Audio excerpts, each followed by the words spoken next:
راجو ایک لکڑہارا تھا۔ اس کی عمر 18-19 سال کی تھی۔ وہ اپنی ماں کے ساتھ ایک گاؤں میں رہتا تھا۔ وہ ہر روز جنگل سے لکڑیاں کاٹتا اور انہیں فروخت کر کے ان سے ملنے والی رقم اپنی ماں کو لا کر دے دیتا۔ ایک دن راجو جنگل سے لکڑیاں کاٹ کر واپس گھر آ رہا تھا تو اس نے جھاڑیوں میں ایک کتا دیکھا۔ اپنی بڑی جسامت اور شکل و صورت سے وہ کسی اچھی نسل کا کتا لگ رہا تھا۔ اس کے گلے میں ایک قیمتی پٹا تھا اور اس پٹے پر اس کا نام بھی درج تھا۔ راجو نے اندازہ لگایا کہ وہ کسی امیر آدمی کا کتا ہے۔ ڈبو زخموں سے چور چور تھا۔ اس کے جسم سے جگہ جگہ سے خون بہہ رہا تھا اور وہ زمین پر پڑا گہری گہری سانسیں لے رہا تھا۔ راجو اس کے نزدیک آیا تو وہ اسے رحم طلب نظروں سے دیکھنے لگا۔ راجو کو ڈبو پر بہت ترس آیا۔ اس نے لکڑیوں کا گٹا ایک طرف رکھا اور اسے اٹھا کر گھر لے آیا۔ اس کی ماں ایک رحم دل عورت تھی۔ ڈبو کی حالت دیکھ کر وہ بھی پریشان ہو گئی۔ اس کی ماں نے جلدی سے پانی گرم کر کے اس کے زخموں کو دھویا۔ گھر میں موجود جڑی بوٹیوں سے بنی ہوئی دوائی اس کے زخموں پر لگائی۔ ڈبو کی حالت ذرا ٹھیک ہوئی تو اس نے دودھ میں روٹی بھگو کر اسے کھلائی اور نرم نرم سوکھی گھاس کا بستر بنا کر اسے اس میں لٹا دیا۔ جب ان تمام کاموں سے فرصت مل گئی تو راجو دوبارہ جنگل میں گیا۔ وہاں سے اپنی لکڑیوں کا گٹا اٹھا کر انہیں بازار میں بیچنے نکل گیا۔ اس دوران وہ مسلسل زخمی ڈبو کے متعلق سوچ رہا تھا۔ اس کے جسم پر لگے زخم کسی تیز دھار ہتھیار کا نتیجہ معلوم دیتے تھے۔ وہ حیران تھا کہ اس بے زبان پر کس نے اتنا ظلم کیا ہوگا۔ اس کی لکڑیاں اچھے داموں میں فروخت ہو گئی تھیں۔ وہ خوش خوش گھر لوٹا۔ گھر آیا تو اس نے دیکھا ڈبو مزے سے گھر کے ایک کونے میں گھاس کے بستر میں لیٹا سو رہا ہے۔ اس کی ماں مسلسل اس کی دیکھ بھال میں مصروف تھی۔ چند دن ہی گزرے تھے کہ ڈبو اچھا خاصا ہو گیا۔ اس کے زخم پوری طرح بھر گئے تھے اور وہ بھاگنے دوڑنے کے قابل ہو گیا تھا۔ اتنے کم عرصے میں ہی وہ راجو اور اس کی ماں سے بہت مانوس ہو گیا تھا۔ راجو کو دیکھ کر تو اس کی حالت ہی تبدیل ہو جاتی۔ وہ اپنی دم ہلاتے ہوئے اس کے آگے پیچھے گھومنے لگتا۔ ایک دن راجو جب جنگل جانے کے لیے گھر سے نکلا تو ڈبو بھی اس کے ساتھ ہو لیا۔ راجو نے سوچا کہ اسے بھی اپنے ساتھ جنگل لے جائے گا، وہ خوش ہو جائے گا۔ دونوں جنگل پہنچے۔ ابھی راجو نے اپنا کام بھی شروع نہیں کیا تھا کہ ڈبو ان جھاڑیوں کے نزدیک پہنچ گیا جہاں سے چند روز پہلے وہ راجو کو زخمی حالت میں ملا تھا۔ وہاں پہنچ کر وہ زور زور سے بھونکنے لگا، پھر نہایت تیزی سے بھاگتا ہوا راجو کے پاس آیا اور اس کی قمیض کا دامن دانتوں میں دبا کر اسے گھسیٹنے لگا۔ راجو سمجھ گیا کہ وہ اسے جھاڑیوں کے پاس لے جا کر کوئی چیز دکھانا چاہتا ہے۔ وہ اس کے ساتھ جھاڑیوں کے نزدیک آیا۔ ڈبو جھاڑیوں میں گھس گیا۔ تھوڑی دیر بعد باہر آیا تو اس کے منہ میں قیمتی موتیوں کا ایک ہار دبا ہوا تھا۔ اس ہار کو اس نے راجو کے قریب زمین پر گرا دیا۔ راجو تو حیرت سے گنگ ہو کر رہ گیا۔ وہ ہار نہایت قیمتی لگ رہا تھا کیونکہ اس میں ننھے ننھے جگمگاتے ہیرے جڑے ہوئے تھے۔ راجو کی کچھ سمجھ میں نہیں آ رہا تھا کہ یہ ہار ان جھاڑیوں میں کیوں موجود تھا۔ اس نے ہار کو اٹھا کر اپنے کپڑوں میں چھپا لیا۔ پھر اس نے ڈبو کو دیکھا۔ وہ ابھی تک بے چین نظر آ رہا تھا اور سامنے کی طرف پہاڑوں کو دیکھے جا رہا تھا۔ اس نے ایک مرتبہ پھر راجو کی قمیض منہ میں دبا لی اور اسے کھینچنے لگا۔ راجو اس کی اس حرکت سے سمجھ گیا کہ وہ اس کو کہیں لے جانا چاہتا ہے۔ اس نے کہا، ٹھیک ہے، میں تمہارے ساتھ چلتا ہوں۔ ڈبو اسے اپنے ساتھ لیے پہاڑوں کی جانب چل پڑا۔ وہ زمین پر کچھ سونگھتا بھی جا رہا تھا۔ پہاڑوں کے نزدیک پہنچے تو وہاں اس کے دامن میں دور تک بڑے بڑے درخت نظر آئے۔ ڈبو اسے لے کر ان درختوں کے جھنڈ میں داخل ہو گیا۔ ابھی وہ لوگ کچھ ہی دور گئے ہوں گے کہ راجو کو ایک بڑی سی پختہ عمارت نظر آئی۔ وہ عمارت باہر سے نظر نہیں آتی تھی کیونکہ اسے درختوں نے گھیر رکھا تھا۔ عمارت دیکھ کر راجو کو بہت حیرت ہوئی۔ وہ ڈبو کے ساتھ جھاڑیوں میں دب کر بیٹھ گیا اور عمارت کے آس پاس کا جائزہ لینے لگا۔ اس عمارت کے باہر اسے چند لوگ نظر آئے۔ ان کی شکلیں کافی خطرناک تھیں اور ان کی میانوں میں تلواریں نظر آ رہی تھیں۔ ان لوگوں کو دیکھ کر ڈبو ایک مرتبہ پھر بے چین ہو گیا اور آگے بڑھنے کی کوشش کرنے لگا۔ راجو نے اسے بڑی مشکل سے قابو میں کیا اور دھیرے سے بولا، یہ لوگ تو مجھے ڈاکو لگتے ہیں، اگر انہوں نے ہمیں دیکھ لیا تو ہمیں مار ڈالیں گے، ہمیں جوش کی نہیں بلکہ ہوش کی ضرورت ہے۔ یہ کہہ کر اس نے ڈبو کے گلے میں پڑے ہوئے پٹے کو پکڑا اور واپسی کے لیے مڑ گیا۔ وہاں سے واپس آ کر اس نے اپنا کام شروع کر دیا۔ دوپہر ڈھلے تک اس نے بہت سی لکڑیاں کاٹ لی تھیں۔ آج اس نے جلدی واپسی کا سوچا تھا، اس لیے اس نے لکڑیوں کو ایک جگہ باندھا اور انہیں اٹھا کر چل پڑا۔ بازار میں آ کر اس نے جلدی جلدی ان لکڑیوں کو فروخت کیا اور پھر گھر آ گیا۔ گھر آ کر اس نے اپنی ماں کو قیمتی ہار ملنے کا واقعہ سنایا۔ اس نے ماں کو یہ نہیں بتایا تھا کہ ڈبو کے ساتھ وہ ان خوفناک ڈاکو کے ٹھکانے تک بھی پہنچ گیا تھا، کیونکہ یہ بات سن کر اس کی ماں خوف زدہ ہو جاتی۔ اس کی ماں نے ہار اس سے لے کر احتیاط سے صندوق میں رکھ دیا اور بولی، اگر کبھی اس کا مالک مل گیا تو ہم یہ ہار اسے واپس کر دیں گے۔ جب رات ہو گئی تو راجو چپکے سے اٹھا۔ اس کی ماں گہری نیند سو رہی تھی۔ اس نے ڈبو کو ساتھ لیا اور خاموشی سے دروازہ کھول کر باہر نکل آیا۔ باہر نکلا تو ہر طرف سناٹا تھا، سب لوگ مزے سے اپنے اپنے گھروں میں سو رہے تھے۔ اس نے نیچے بیٹھ کر ڈبو سے کہا، ہم لوگ ایک خطرناک مہم پر جا رہے ہیں، تم وہاں پر بالکل شور مت کرنا ورنہ ہم دونوں ہی مارے جائیں گے۔ یہ بات سن کر ڈبو تیزی سے اپنی دم ہلانے لگا، جیسے راجو کا مطلب سمجھ گیا ہو، اور وہ دونوں تیزی سے چلتے ہوئے اس جگہ پر پہنچ گئے جہاں پر وہ پراسرار عمارت تھی۔ وہ گہرے اندھیرے میں ڈوبی ہوئی تھی، البتہ اس کی کھڑکیوں سے روشنی چھن چھن کر باہر آ رہی تھی۔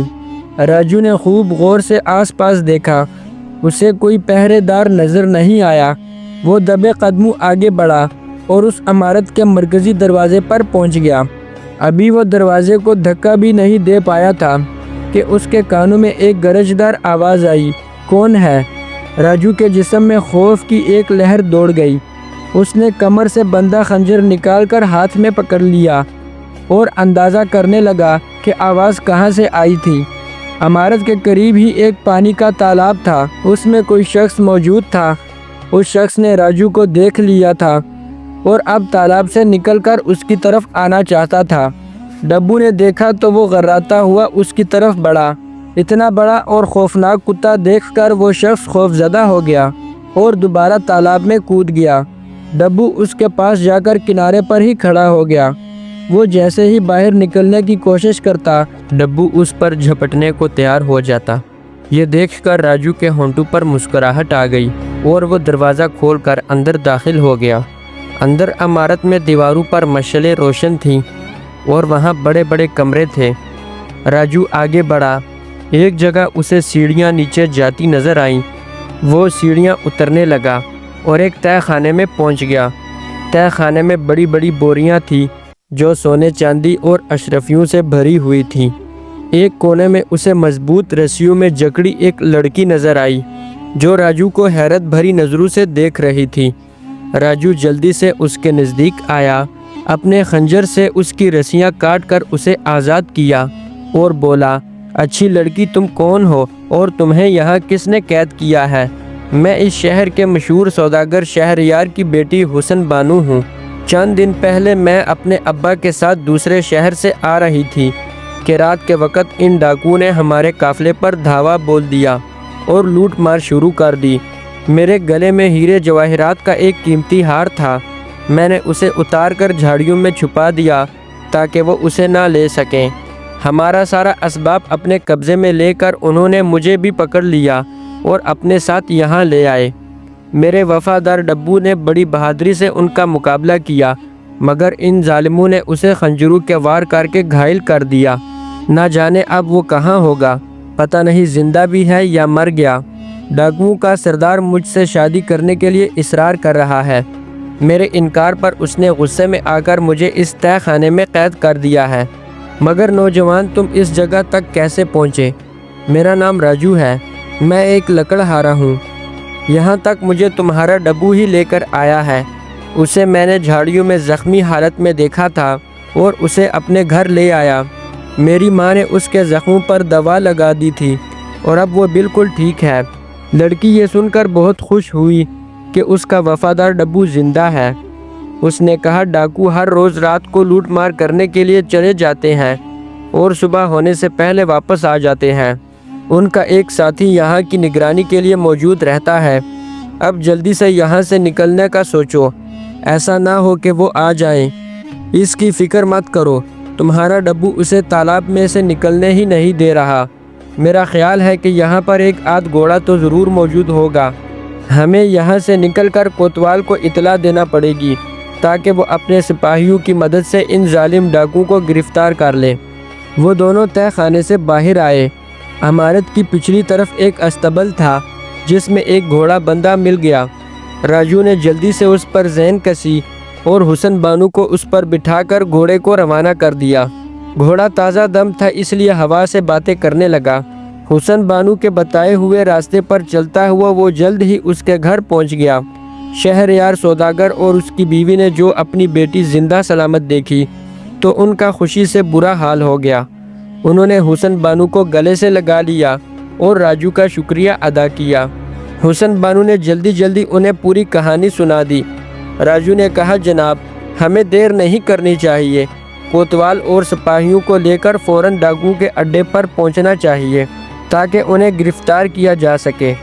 کوتوال جو تھا وہ شہریار سوداگر کا دوست تھا۔ شہریار سوداگر اسی وقت راجو کو لے کر کوتوال کے گھر پہنچا اور اسے پورا واقعہ سنایا۔ ان ڈاکوؤں نے ہر طرف لوٹ مار مچا رکھی تھی اور تمام لوگ ان سے تنگ تھے۔ کوتوال بھی چاہتا تھا کہ انہیں گرفتار کر کے جیل میں ڈال دے مگر وہ پکڑ میں ہی نہیں آ رہے تھے۔ شہریار سوداگر کی کہانی سن کر اس نے بہت سارے سپاہیوں کو تیار کیا اور راجو کے ساتھ ڈاکوؤں کے ٹھکانے پر پہنچ گیا۔ ڈبو نے ابھی تک ڈاکوؤں کے ساتھی کو تالاب سے نکلنے ہی نہیں دیا۔ وہ جیسے ہی باہر نکلتا وہ اس پر غرا کر جھپٹ پڑتا اور ڈاکوؤں کا ساتھی مارے ڈر کے دوبارہ پانی میں کود جاتا۔ راجو انہیں لے کر پہلے تالاب پر ہی پہنچا تھا۔ سپاہیوں کو دیکھ کر ڈاکو کے ساتھی نے پانی میں ڈبکی لگا کر ان سے بچنا چاہا مگر کب تک، جلد ہی اسے سانس لینے کے لیے اوپر آنا پڑا۔ ایک سپاہی نے کمان پر تیر چڑھا کر اس کا نشانہ لے کر کہا، اگر زندگی عزیز ہے تو باہر آ جاؤ ورنہ تیروں سے چھلنی کر دوں گا۔ ڈاکوؤں کا ساتھی خوف سے لرزتا ہوا باہر نکلا اور اسے سپاہیوں نے گرفتار کر لیا۔ کوتوال نے اپنے سپاہیوں کو ادھر ادھر چھپا دیا اور ڈاکوؤں کی واپسی کا انتظار کرنے لگا۔ صبح ہونے والی تھی۔ زیادہ دیر نہیں گزری تھی کہ ان کے کانوں میں گھوڑوں کی ٹاپو کی آوازیں آنے لگی۔ سب ہوشیار ہو گئے۔ جلد ہی ڈاکو وہاں پہنچ گئے۔ ان کے سردار نے کہا لگا کر کہا، آج تو ہمارے ہاتھ بہت سا مال لگا ہے، میں بہت خوش ہوں۔ ہماری دولت میں روز بروز اضافہ ہوتا جا رہا ہے۔ اس کے ساتھی گھوڑوں پر لدے لوٹ مار کے سامان کے تھیلے اتارنے میں مصروف تھے کہ کوتوال کا اشارہ پاتے ہی تمام سپاہی تلواریں ہاتھ میں لے کر ان پر ٹوٹ پڑے اور جلد ہی انہیں گرفتار کر لیا۔ سارے ڈاکو زمین پر بندھے پڑے تھے اور خوف بری نظروں سے کوتوال اور سپاہیوں کو دیکھ رہے تھے۔ تم لوگوں کو اب معصوم لوگوں پر ظلم و ستم کرنے کا بدلہ ملے گا۔ قاضی صاحب تمہیں کڑی سزائیں دیں گے۔ تمہاری وجہ سے مخلوق خدا بہت مشکل میں تھی۔ کوتوال نے نہایت غصے سے کہا، اگر نوجوان راجو ہماری مدد نہ کرتا تو تم لوگ یوں ہی ظلم و ستم کا بازار گرم کر کے رکھتے۔ اس کے بعد ان کی واپسی ہو گئی۔ شہریار سوداگر راجو کا بہت احسان مند تھا اور اس نے اس کی بہت خاطر مدارت کی۔ اگلے روز راجو نے جھاڑیوں سے ملنے والا ہار بھی شہریار سوداگر کے حوالے کر دیا۔ بادشاہ کو بھی اس واقعے کا علم ہو گیا تھا۔ اس نے راجو کو اس کارنامے پر ہزاروں اشرفیاں انعام میں دے دیں کیونکہ اس کی وجہ سے خوفناک ڈاکو گرفتار ہوئے تھے۔ کوتوال نے بھی اس کا بہت شکریہ ادا کیا۔ شہریار سوداگر تو راجو سے بہت ہی خوش تھا۔ اس کی ہمت اور بہادری کی وجہ سے اس کی بیٹی اسے واپس ملی تھی۔ ایک روز وہ اس کا شکریہ ادا کرنے اپنی بیوی اور بیٹی کے ساتھ اس کے گھر بھی آئے۔ ڈبو بھی ان لوگوں کے ساتھ تھا۔ راجو کی ماں انہیں دیکھ کر بہت خوش ہوئی۔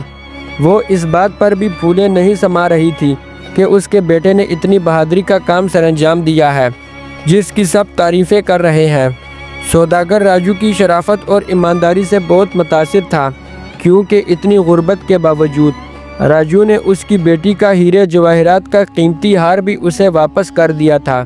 اس نے فیصلہ کر لیا کہ وہ حسن بانو کی شادی ایماندار اور بہادر راجو سے ہی کرے گا۔ چند دنوں بعد اس نے اپنی بیٹی کی شادی راجو سے کر دی۔ بادشاہ نے انعام میں جو اشرفیاں راجو کو دی تھیں ان سے اس نے شہر میں ایک بڑا سا گھر خرید لیا اور خود بھی تجارت کرنے لگا۔ اب اس کے دن پھر گئے تھے اور وہ اپنی ماں اور حسن بانو کے ساتھ ہنسی خوشی زندگی گزارنے لگا۔